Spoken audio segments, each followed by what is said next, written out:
Is PulseChain losing its worth the longer it takes to launch? In this video, we'll be looking into what PulseChain is losing for getting constantly delayed and if Richard Heart has any strategy to combat this or not.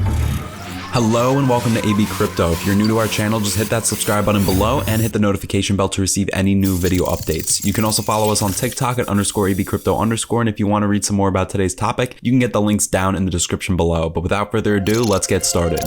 The bear market of 2022 does not seem to be ending anytime soon. For better or for worse, the price of Bitcoin has remained below $25,000 for quite some time now. Due to the lack of investments, many crypto firms are filing for bankruptcy simply because they cannot keep up. On the other hand, there is also the crash of Terra Luna in which millions were lost overnight. All of these reasons are enough to scare away people and not invest. Despite this, PulseChain and PulseX are growing in popularity every day as we speak, and this has a lot to do with Richard Heart, who has simply designed PulseChain in such a manner that it is made to win despite the market being bear or bullish. And if you want to get ahead of the game for PulseX, make your way to pulsextokens.com. Here you can also list new token projects for free, vote for your community's project, and utilize their free PulseX faucet for 100 PulseX per day that will be queued up and given to you at launch. For the next couple of days, they're having a huge giveaway of up to 50,000 PulseX, all in exchange for simply getting their name out there. You can use my personal links down below and can become an affiliate yourself to earn 20% from any users who join using your link. But PulseChain's user base is growing and also the number of projects being built on it. This suggests this project isn't going to be loved by only investors, but also by the developers, which is a win-win situation for everyone. The reason why PulseChain has seen this success is due to it providing a better Ethereum alternative to users. PulseChain has better tokenomics, it's more decentralized, designed to be easier to use, cheaper, and a faster alternative to Ethereum. To make it even more attractive, PulseChain is also giving the world's biggest airdrop by moving everything a user owns in Ethereum to a 1-to-1 ratio on PulseChain. Additionally, what the community cannot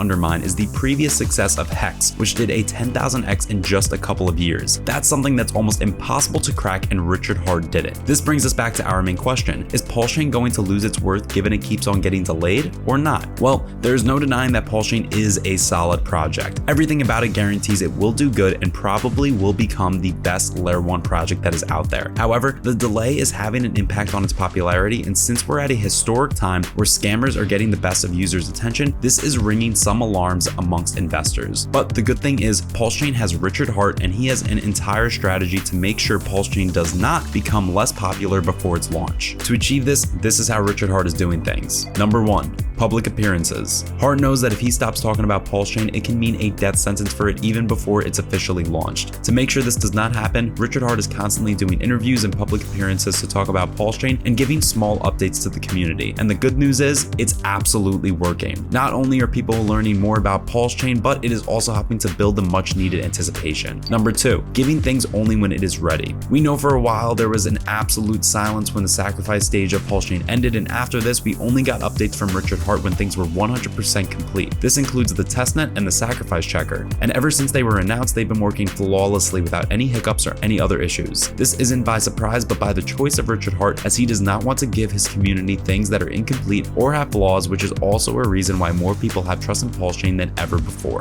Number 3, community growth. Every crypto entrepreneur knows how important it is for their project to have a strong community. Heart knows this as well, and seeing the growth on Twitter, Reddit, and Telegram of PulseChain, it's obvious that Heart and his team are focusing on expanding PulseChain's community. This is going to play a major role in PulseChain's success. At the time of launch, a strong community leads to more people being on board. It's like a free promotion, and PulseChain is going to get a lot of that. Number 4, using time to educate people. Lastly, Richard Heart is using this time to educate people on why there is a need for PulseChain and why the future of global finance lies in crypto. Heart has many times in his interviews cleared the air that his intentions are not to kill Ethereum, but rather to share its burden by offering all the good things that are offered on PulseChain. So, to summarize Heart's strategy, he knew PulseChain may get delayed because software and blockchain development will always have complications, and by keeping this in mind, he laid out plans to make sure the remaining time is utilized for optimizing PulseChain's success, and this is exactly what's happening. Today, despite a few ups and downs, everyone wants to be on board PulseChain and roll the dice for it to do a 10,000x or even more. And looking at the way things are moving, it is hopeful that by the time it launches, investors of PulseChain are from every corner of the earth. So, what do you think? Do you think think PulseChain is losing its charm due to the constant delays it is suffering or not? As always, don't forget to let us know your thoughts and opinions in the comments section down below. This brings us to the end of today's video. We hope you guys found this video resourceful and entertaining, and if you have any more information to add to improve to the content in this video, please do so down in the comment section. Don't forget to subscribe to our channel, and if you loved watching this video, send us those likes. We thank you guys for watching and see you in our next video.